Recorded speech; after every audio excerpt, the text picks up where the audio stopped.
Maybe this will surprise you. I'm deeply persuaded that the number one reason marriages fail is not adultery, it's neglect.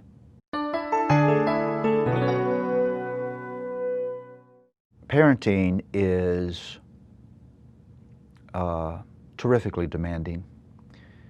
You know, think about it. When you bring that child home from the hospital, that child is utterly dependent on you.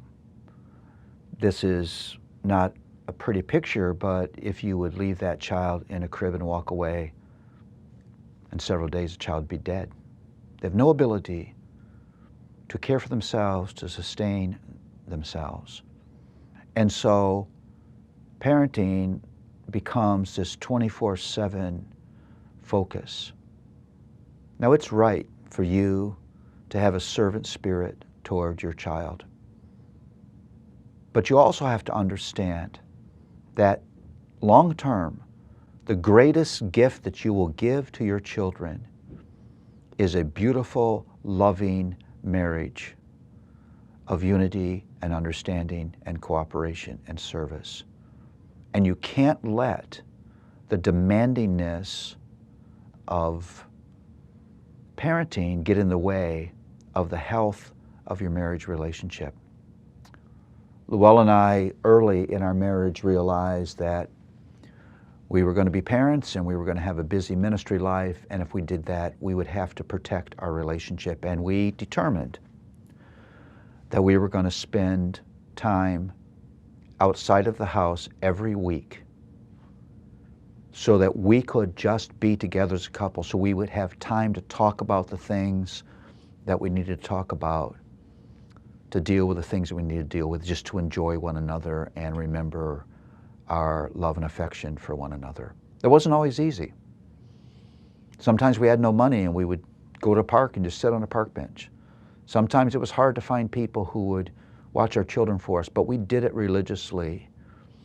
And it was a tremendous help to us. You have got to make time for the continual development of that relationship. Listen, you can't have a sinner living with a sinner in a fallen world and not be working on your relationship. Maybe this will surprise you. I'm deeply persuaded that the number one reason marriages fail is not adultery, it's neglect.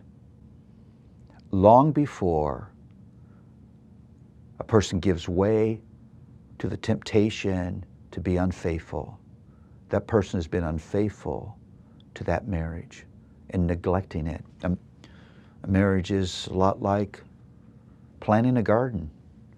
Once you've cleared the land and you plant those seeds, you have committed yourself to daily work, because there are weeds that will grow and that will choke out the life of those flowers. Your marriage's garden, it needs to be weeded. And you need to make sure that in your dedication to be good, loving, available, active parents, you also continue to make investments in your marriage. That takes commitment, that takes planning, that takes schedule, that takes time. Don't let your children get in the way of the health of your marriage.